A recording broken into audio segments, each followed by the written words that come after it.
Let's see, blood orgies, Hall of Mirrors, shootouts, yeah, pretty much another great episode of Penny Dreadful at its best.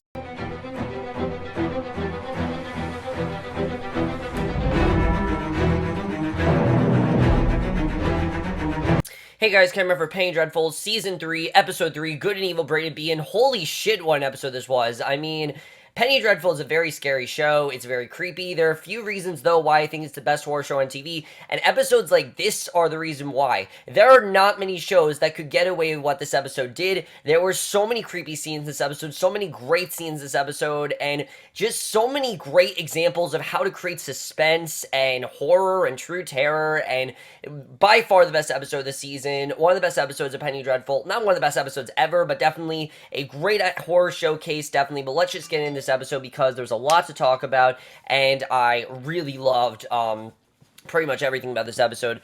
So we start off with Ethan. He finds himself in the middle of the desert, and he sees Kaetenay approaching again in another vision, and the Apache disappears and reappears next to Ethan, covered in blood and screaming, and we don't really know what this means, if this means that Ethan is going to be Kaetenay's downfall, or what ends up happening there, but Ethan wakes up from his nightmare. He's in a stable. Hecate is still nearby watching him, and she assures him that he's safe and offers a canteen of water, and Ethan takes a drink, warns that they'll be after him, and Hecate wonders where he plans to go, and she insists on coming, pointing out that she's proven her loyalty and promises to follow the wolf of God to hell, and we still don't really know what her mission is or why she's there, but I think they did a very good job at creating the suspense between Hecate and Ethan that we want to see. I think they did a very good job with that here.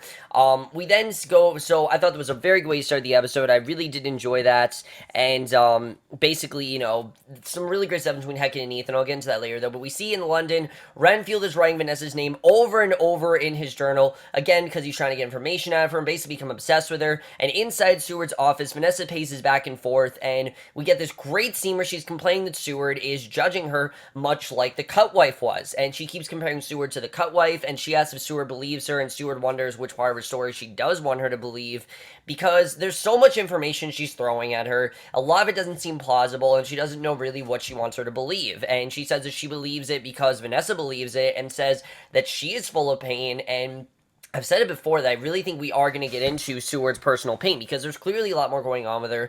Seward tells Vanessa that she's in pain, her mind creates fantasies to cope with it, and Vanessa asks for a cigarette, and when Seward reaches for the case, Vanessa grabs her hand, and she says that Seward has a scar on the back of her neck caused by a man, and he would have killed Seward if she hadn't killed him first, and the way that Vanessa can read her and know what's going on, Vanessa releases the doctor's hand, says that the creatures of darkness asks a name, and asks Seward if they shall see them together, and what I love about this episode is that it's really showing that this season is not just going to be going through Vanessa's personal pain, but also Seward's personal pain, and I really did love seeing that. Some really good stuff between both in this episode, and I definitely really did love that. So I really love the way that started. I think I've really been enjoying the scenes with Seward and Vanessa. It's just added so much more to Vanessa's story, because you can see that Seward is just as damaged as Vanessa. I think that's really good, and I definitely really did enjoy that. Some really good stuff there, and we see as Caliban, because he doesn't really want to be referred to as Jean Claire anymore. It seems like he's more going to be Caliban, so I guess I'm going to refer to him as Caliban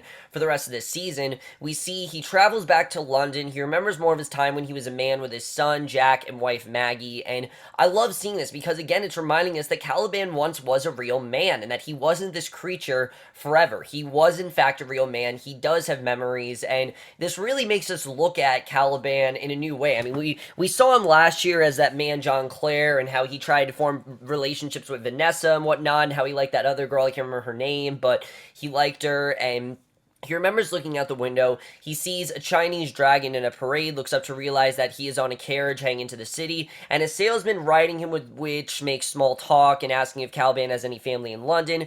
Caliban says that he does, and you can tell that he's kind of reluctant to go back to his family because of the state he's in. You don't really know what's going to happen and what he's going to be met with when he goes back there, but really good stuff. I definitely really did like seeing that, and like I said, the episode really does get more into who Caliban was as an individual, and I really like that. So this wasn't a huge episode for Victor and Jekyll. There was some good stuff with Victor and Jekyll in this episode, but out of all the characters, they are the ones that by far have the least amount of stuff to do here. They still have a good amount, and the scene we get with them is very important. But first of all, I have gotten tons and tons of comments saying I have misjudged, not misjudged, but misheralded, said that Jekyll was Native American, and it's clear that he was Indian, and definitely I think that makes sense. Definitely I think that makes sense that he's Indian. I don't know why I said Native American; it just was the first name that came to mind.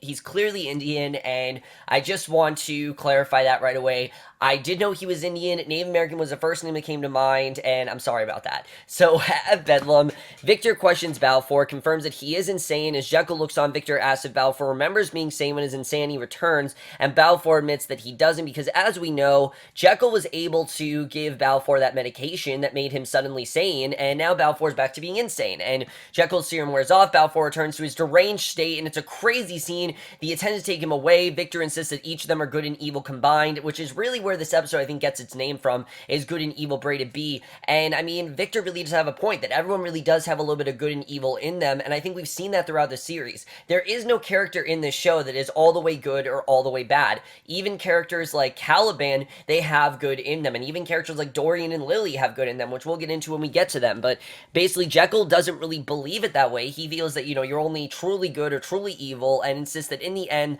that they are what the world demands of them. Now, let me just say, I actually really do like that I'm watching this season, and of course watching Penny Dreadful in general, because actually my English class, we're reading the original Frankenstein in my English class, and Henry was in fact Victor Frankenstein's friend. Now, it wasn't Henry Jekyll, it was a different Henry, but that is based on the book. They did not change that. They just put Henry Jekyll in here, which I think is a good idea because it adds this new dynamic for Jekyll and Victor, which I do like. But the original source material, I like that they kept that intact, and it really just show how faithful Penny Dreadful is to that source material. And he insisted in the end they're what the world demands of them. Furious, he insisted they can't allow the other man, the man made up of their very lusts, and Victor tells his friend to brace himself for the work ahead, and Jekyll says he has endured it his whole life, and that he's gone through, all of this hatred. We know obviously that he's hated because he's Indian and what his parents had to go through. And satisfied, Victor says that he can extend the duration of the serum's effect using electricity, and by combining his work with Jekyll's, they shall make a choir of angels. And we know what Victor wants to do. Obviously, he wants to prove that there is some good in Lily. Jekyll doesn't really see it. He sees it as you're either good or bad, and I like that little conflict that Jekyll and Victor have. It's not a huge deal now, but I feel like as it goes on, it is going to become a problem, and I really do like seeing that. So really good stuff there. And then we see Lily and Justine get a lot more focus here, which, quick footnote, Justine as well is also from the original Frankenstein. Justine is actually the maid that ends up getting accused of killing Victor's brother in the book. Spoiler alert. She actually ends up getting hanged because of that, but I thought it was kind of cool how they have this character, Justine, and I'm pretty sure they did get it from that character. Now, that is not at all the same character. Justine in the book is just a maid. Well, here she's a lot more, but Justine, without a doubt, I mean, she's definitely is very twisted and sick, probably just as twisted and sick as Lily.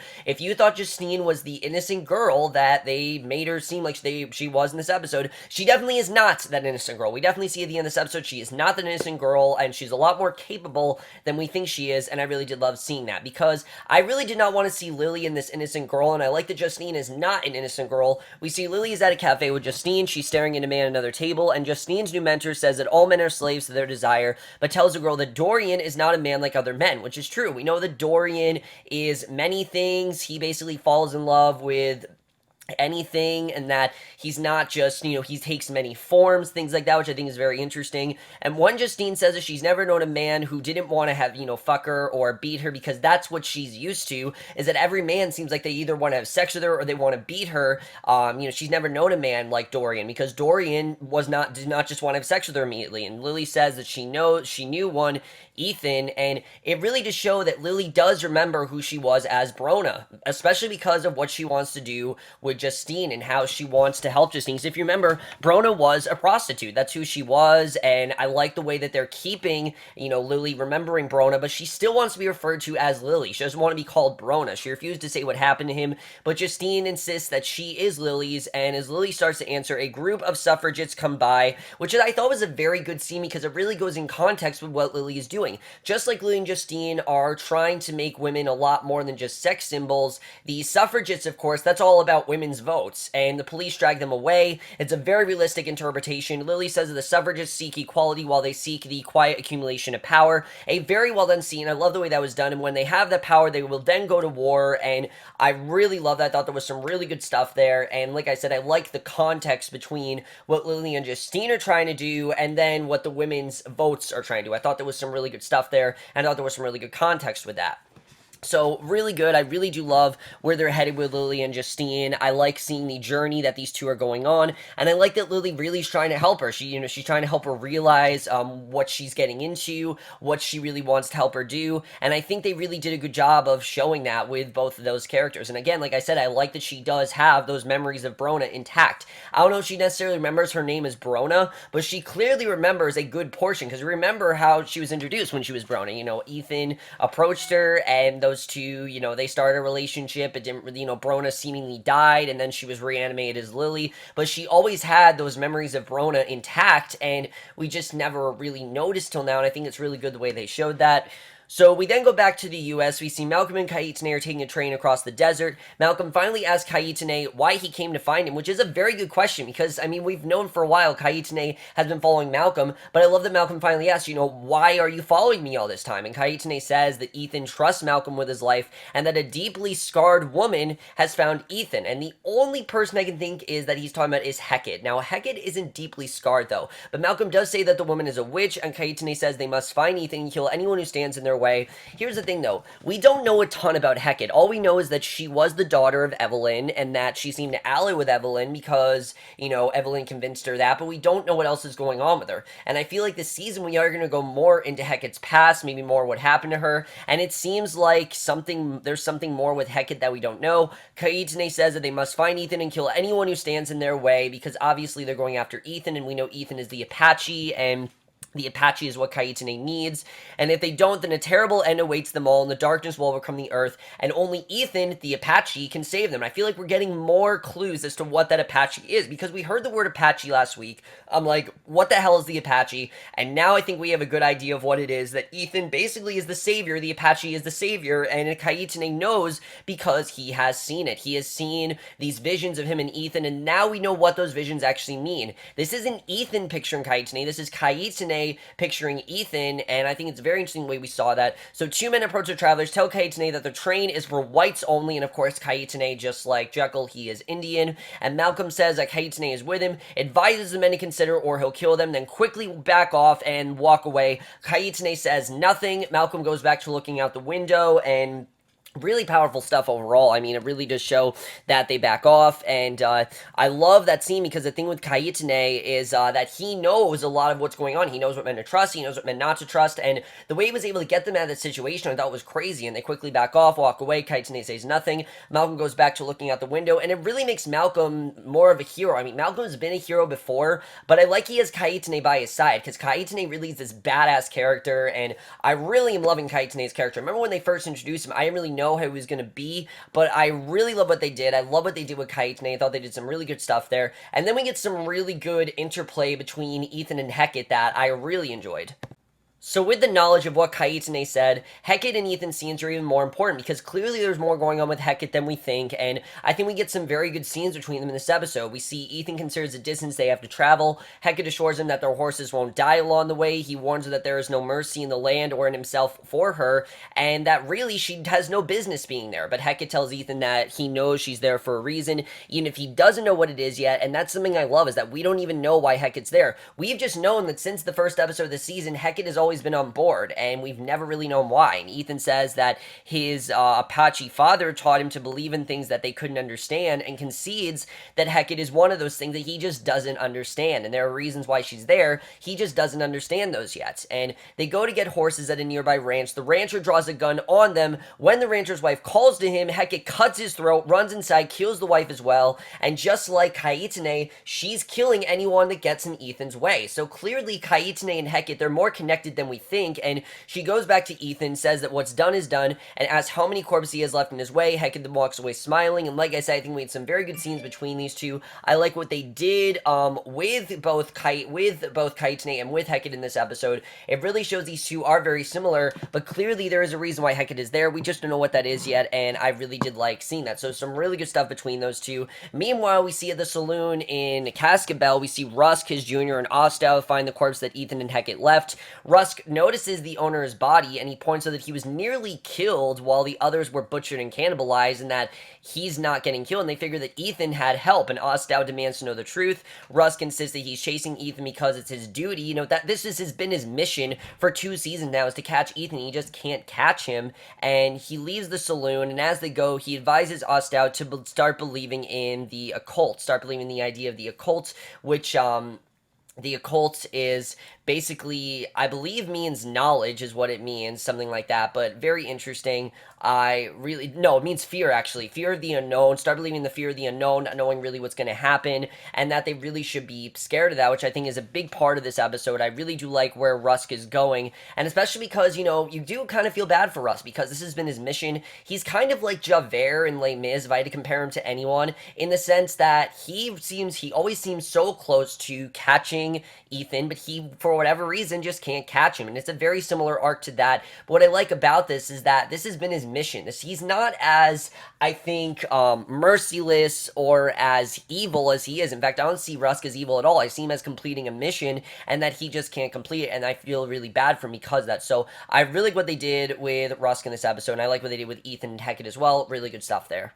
So then we go to Chinatown. We see Caliban goes to the street. He remembers and sees Vanessa across the street, and I was thinking that Caliban was going to go to Vanessa. When we heard Caliban say, "I'm coming home," that's what I thought he meant, is that he was going to see Vanessa. But before he can approach her, he sees Sweet arrive and smiles wistfully as the curator leaves with Vanessa, and Caliban then sees his flat window, enters the Mahajan parlor below it. He asks the owner who lives upstairs, and the man says it's been empty since he came. The owner takes Caliban upstairs to see it, and when he proves uncooperative, Caliban grabs him by a throat, says that he wants to find the people who live there, and it's clear that he's not there to find Vanessa. He's there to find his family because he wants to be that man that he used to be. He hasn't been able to be that man. He's never been treated like a man, and he wants to be treated by the only people who will probably treat him like a human is his family. Will they even recognize him is really the question there, because there are a lot of things. Obviously, you know, he doesn't look how he used to. He looks like a monster, and will they really see him as the man he used to be? Will they even believe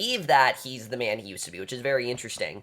And remember, we don't actually know Caliban's real name. We have just he's used the name Caliban, he's used the name John Clare, but we don't actually know his real name, and I feel like that really is one of the big parts of the season, that we're going to find out who Caliban really used to be. So we see Vanessa and Sweet, and their scenes, while they're nice to see Vanessa with someone, it's also very toxic, because we know that Sweet is now Dracula, we know that she can't trust Sweet, and as good as these scenes are, it can't end well for Vanessa. But I do like the way this isn't like Evelyn and Malcolm. Evelyn was this witch, you know, she put a spell on Malcolm, and of course, Sweet is a vampire. He can't do that, so the way he's doing this I like a lot more. We see they walk around Limehouse. Sweet says that he's interested in new things. He talks about how the woman he loved passed away a year ago, and he's just finding his feet again. Vanessa says that she understands. Sweet tells that he hears his love's voice when he sees Vanessa. They continue walking, and Sweet takes in the life all around him. He admits that he hasn't taken much notice of it in the last year, and Vanessa says that she has been much the same, and it's clear that he's just trying to find a way for these two to have a connection. I'm sure he's done a lot of research on Vanessa. Of course, he is the master, so he knows a lot about her, and she says that she finds it promising and smiles. And as they walk on, Dracula's lead familiar follows them. We know this guy. We still don't know who this guy is, but he clearly is working with Dracula, and it's very, very hard scene to watch. And Caliban, not as hard to watch as the next scene, which I'll get into. Caliban then goes to the docks, looks at the factory workers as they let out. The men go to their nearby tenements, and Caliban goes upstairs to one flat. There's a hole in the hallway ceiling, and Caliban climbs up and then over to the flat. He appears down. He sees the model that he and Jack made together, which is, of course, his son. Maggie comes in. Jack calls to his mother. Caliban realizes that the boy is ill, and crying, he looks down on his son. And what I love about this is, what's so sad is that Jack and Maggie, he never meets up with Jack and Maggie in this episode, because he knows deep down they're not going to recognize him, and that he can't be that man he used to be, but he wants to see his family one last time. And He looks down at his son, he's dying, and it's sad to see that Jack is ill and probably dying. I don't think that Jack's gonna make it. I don't know if Caliban's gonna stay here, but I really did love those scenes, and it's really sad to watch because, like I said, as much as we want Caliban to go back to his family, we know that he can't because, one, they don't recognize him, and two, he'll scare the living shit out of them if he does go back to them. So really good stuff there. But then we get what is by far one of the creepiest scenes I think we have ever had in this show, without a doubt. One of the things I think Penny Dreadful does best, and in general with this season, is taking their time with things. I mean, they have been very slow when it comes to setting up the villain, and the way they did this, I thought was very well done. We see Vanessa and Sweet, they attend the fun fair, they come to a hall of mirrors, they go inside and enter the maze, and Vanessa sees that lead familiar watching behind her. Now, she doesn't know why it's there, but obviously she's terrified. It hangs behind, but he disappears when she glances away for a moment, and she doesn't know why it's here, and she tries to find Sweet, and instead comes to a central chamber where she is seemingly alone, and you can just see the look on her face that she's just terrified. This is one of the reasons why Eva Green is such a great actress, and particularly so great in this show, because of the fact of how when Vanessa needs to be, scared, she's scared. When she's happy, she's happy. She just gets all the emotion down perfectly. Vanessa looks genuinely terrified here, as are we, and he says that she will soon meet the Master again, reminds her that the Master's teeth were at her throat, licks her throat. Vanessa demands to know when it happened, and the familiar says it took place long ago in the White Room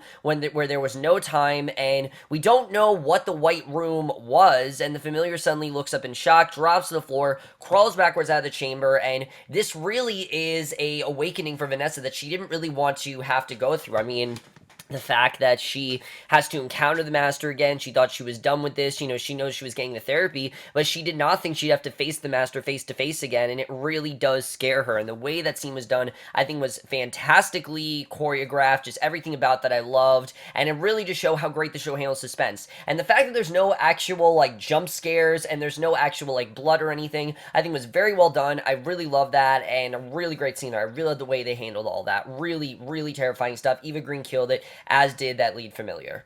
So back with Malcolm and Kaetenay, they find the dead rancher and his wife. Malcolm points out that Ethan does kill that way, and, because Malcolm knows how Ethan kills and what he does, and Kaetenay warns that Ethan is halfway gone already, says that they will go into the desert and not stop until they find Ethan, and when they find him, they will save him if they can, and kill the evil he has become if they cannot. That basically is what their mission is that they don't want Ethan just be their savior, they want to kill whatever the monster is within him, because they know that Ethan really doesn't want to be that way, and at this point, he can't really control that. So further on, Ethan tells Hecate that once they enter the desert, they have to continue on, and he finally, she finally answers the question of why she's there, and Hecate tells him that she wants to liberate the beast that lurks around the heart, and once Ethan has embraced the beast, she wants to rule at his side, and basically be side by side with him, and basically be his, partner in crime, which is very interesting, and really does make sense, the way that Hecate has taken out all of those monsters, and she's taken out all the not monsters, I mean the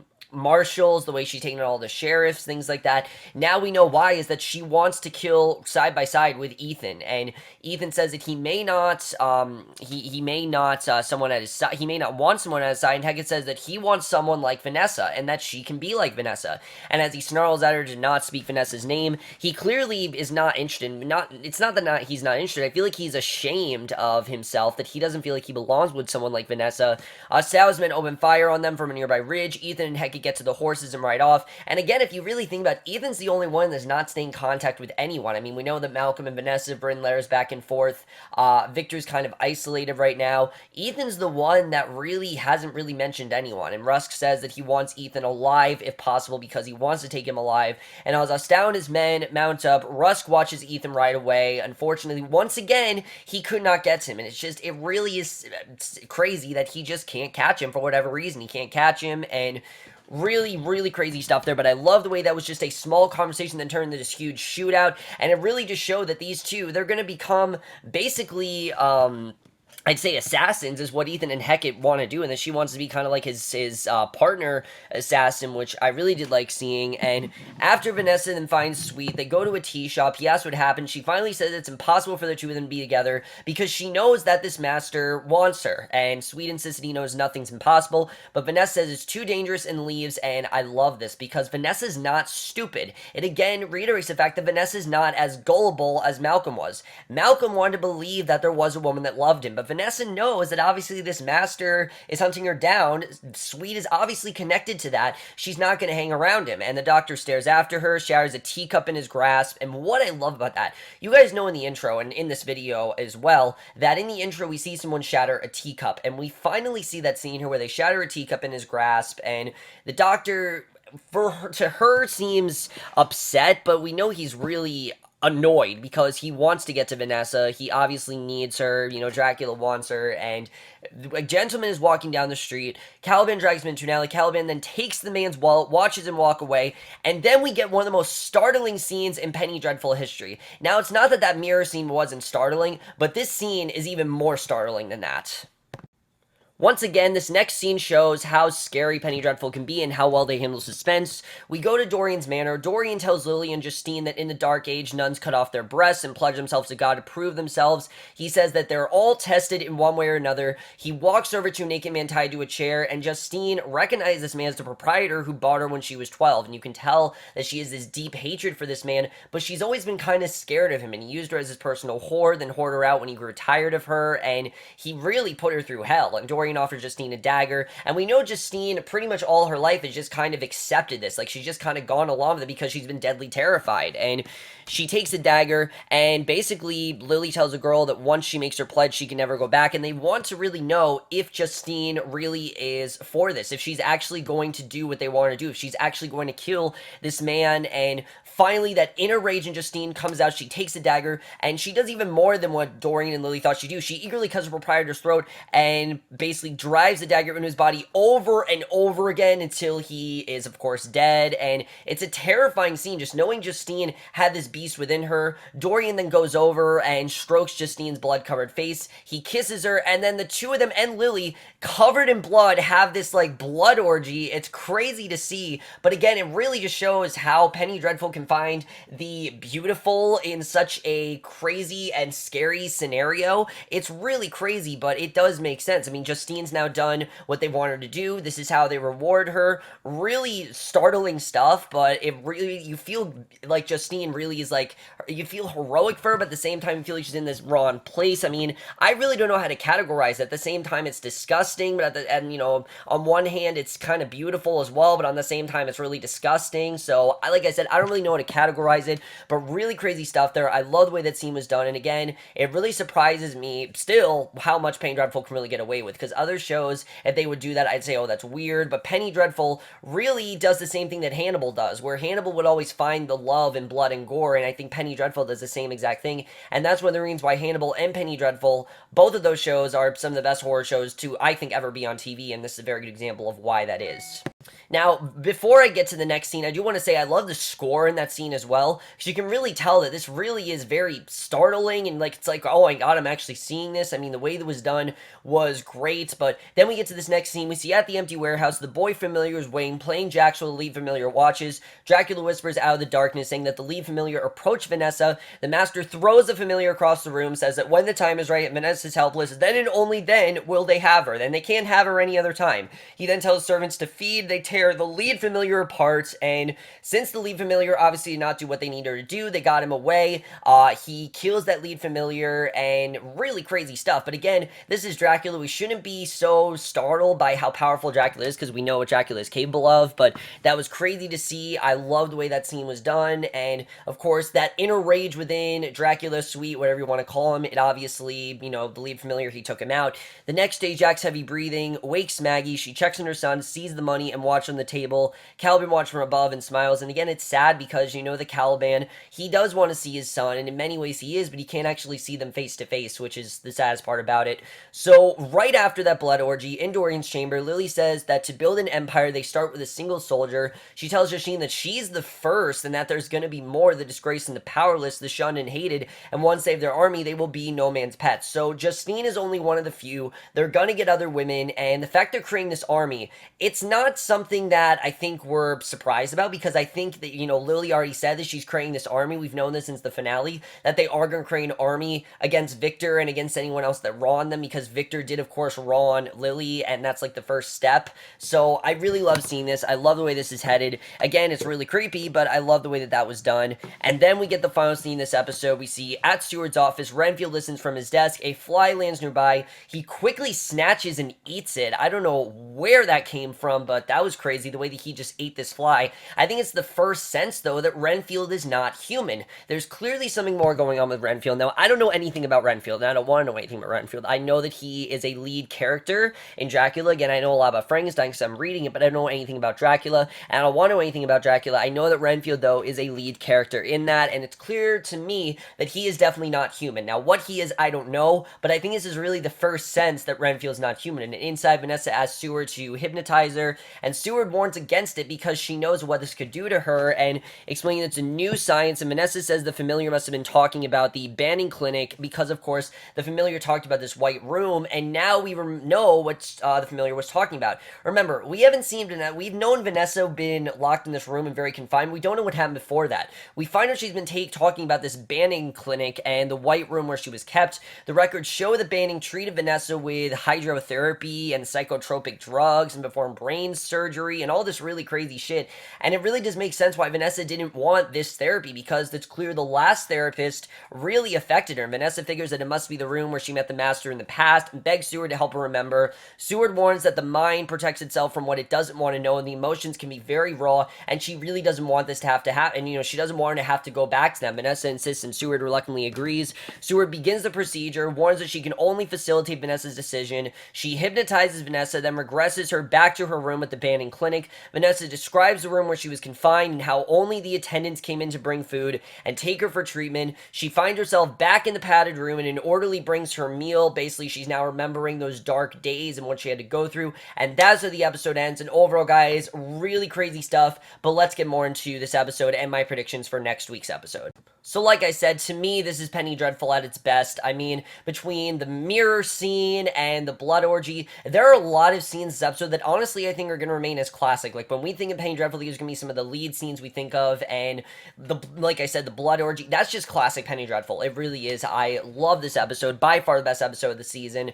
Now let's talk about Vanessa, because it's clear that Vanessa, it's not just the fact that she's made contact with the master. That's not what scares her. It's the fact that she has to go back to these dark times, remembering this therapy, that she really clearly just, changed her completely. And now we know why Vanessa is the way she is, and I really love seeing that. It's not just because all her friends aren't around, it's also because of the fact of this therapy and what it did for her and how it's affected her. And Seward, we know, is going through just as much pain as her, and I think through this therapy that Vanessa went through, they're going to figure out what each other, what each other has gone through. We're going to find out more what Seward has gone through, why Seward is so abrupt about things. We're going to realize what's going on, and you can tell with each scene, what I love about Seward and Vanessa is that each scene, these two are getting closer and closer. We remember how distant Seward was when she first met Vanessa, very quickly, take a seat, Miss Ives, that kind of stuff. And now it seems like Seward and Vanessa, they're getting closer and closer. You can tell that Vanessa really is trying to figure out Seward's personal pain, and really, I think whatever happens between Seward and Vanessa, Seward is going to leave this therapy, and, leave not just as Vanessa's therapist, but really as a changed woman, and I can't wait to see how that works out. Also, what is their connection to the cut wife? We know there definitely is a connection there, we just don't really know what it is yet, and there definitely is a connection with that.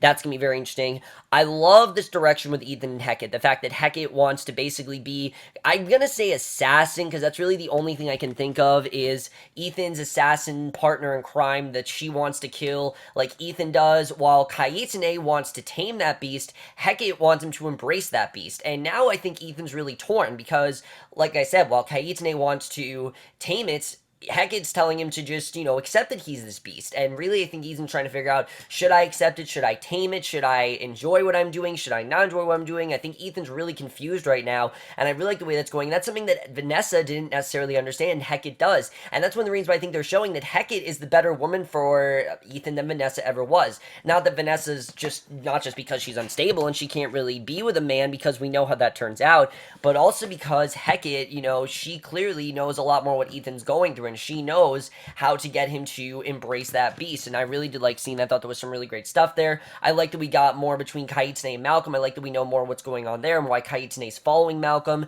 He clearly is going to make Malcolm a lot stronger, and you can really see that Malcolm definitely now really wants to save Ethan, so I like what's going on there. Let's talk about Justine, because this really is crazy. The way that we saw Justine, finally that inner rage came out in her, it honestly is pretty terrifying, because Justine seemed like this really kind of just, sad, innocent woman, and now we see she's really powerful, maybe even little girl kind of. I saw her as like a child, from what she went through, and now she really is emerging as this really powerful, hell hath no fury like a woman scorned kind of woman. That's how I saw her in this, and I thought it's definitely gonna be very interesting to see who they recruit, who else they're going to get on their side, especially because I think they're creating an army against Victor. I love the way that's going. The way that Dorian is very different from any of the other men that Justine's encountered, I really do love seeing. And the way that Justine didn't, basically shut down Dorian's advances, I think is also very interesting, because she basically did what they wanted her to do, and now she's performed this task. There's no going back, and I hope Justine realized that. I think she does, but I think she's also just kind of accepting what's going on. I think that's very interesting as well. Rusk, I honestly do feel bad for Rusk, because Rusk really just wants to catch Ethan, and he can't. Like I said, it's very much like a Javert situation with Jean Valjean. The difference with this is that, Rusk has reasons to go after Ethan, while Javert and Les Mis, and the only reason I'm comparing is not just because I did Les Mis for My School Musical, it's really the only thing I can compare this to, is the fact that Javert, Jean Valjean really did nothing wrong, and that he did do some wrongs, but he did them for a good cause. Ethan, in the meantime, he is this beast, and he is committing all these terrible crimes. Now, again, he doesn't really know how to control it, and he's still trying to figure out what he really wants to do, but if he really is going to embrace this beast and enjoy what he's doing, then Rusk has genuine reasons to go after him, and I like that they're not really portraying Rusk as a bad guy or a good guy, just a man that's really doing his job, and that's what I see him as, a man that's doing his job, but he can't catch Ethan, and it honestly is kind of sad to see. Caliban, I feel, though, has the most tragic stuff going on this season, because Caliban wants to go back to his family, he can't, and he's kind of just watching from the shadows, and it's sad to see. I hate the way that that's going for Caliban, really just because of the fact that, you want Caliban to go back to his family, but you know that he can't because of the beast he is and the way that he looks. He's obviously going to scare them. You can tell that his son, he really wants to help him, but he can't help his son because of what his son's going through. It's really just a sad situation for everyone involved, and I really do feel bad, like I said, for all parties, definitely. As far as Sweet goes, I like that Vanessa doesn't trust this guy, that she knows straight up that she can't trust him, that because the Master, she knows he's connected to that. It really shows how smart Vanessa is, and it really shows that they are not at all going to do the same thing, and I love that, because I really thought they were going to do a repeat of Evelyn and Malcolm. That is not what they're doing. They're going in a completely different direction, and I love that, and the way that Dracula condemned, not just condemned, but also killed, the head Master for, the head, vampire for it, that was very interesting. I really love the way that was done, and really creepy stuff as well. I can't wait to see how that turns out. Renfield is not human. What is Renfield? I don't know. I think he's like some sort of frog creature. I'm not really sure. Maybe he's a golem. I don't really know. Again, the only thing I can compare that to is Halloween Town 2. I'm not gonna lie. If you remember that character in Halloween Town 2 that seemed like a normal man, then he turned out to be a golem, that's kind of what I think this is like, except I'm sure that that is based off of that story. Again, I know nothing about Renfield, so I'm assuming that Renfield's like a golem sort of creature. I don't really know. We'll have to see what happens with that. That's going to be very interesting as well. But overall, guys, amazing episode. Like I said, this for me is just classic Penny Dreadful. I think it was a perfect episode. I loved everything that's going on here. And like I said, as the season goes on, we're starting to see that things are a lot more connected than we think. And I really do like seeing that, because it seemed like the story is very scattered, but it's not telling a bunch of stories. It really is telling one big story. And the big story is all of our characters really are trying to tame the beast within them or embrace that beast. They're really trying to go back and forth between that. I love seeing that. Victor as well, I forgot to say, is this, like I said, Victor and Jekyll seem to have this creative difference right now, that Victor feels that everyone is good and evil in them, while Jekyll feels that that's not true, that someone's either good or they're evil, and I don't think it's a problem yet, but I think it's going to become a problem as this goes on, and we'll have to see as Victor is able to find that good in Lily. Of course, Lily we know has her own agenda, so I don't even know if that's that's going to work out. We'll have to see what happens with that. That's going to be very interesting. But overall, guys, how much you guys saw this episode. Absolutely love this episode. Amazing stuff overall. I continue to love the season more and more as it goes on. This so far, honestly, might end up being the best season Penny Dreadful, which I'm surprised about because I thought this was going to be my least favorite season. And from the looks of it, this probably is going to end up being the best season, really, just the way this is all going. Most guys saw this episode. Love your thoughts on it. We'll see you guys in my next video, which will be for the season finale of Bates Motel. Yes, the first season finale galore, because this week there are just tons of season finales, and the first one is tonight. Then we have the Jane Diversion season finale as well, which I'll talk about the season when we get there. But I will see you guys for that. Okay, bye.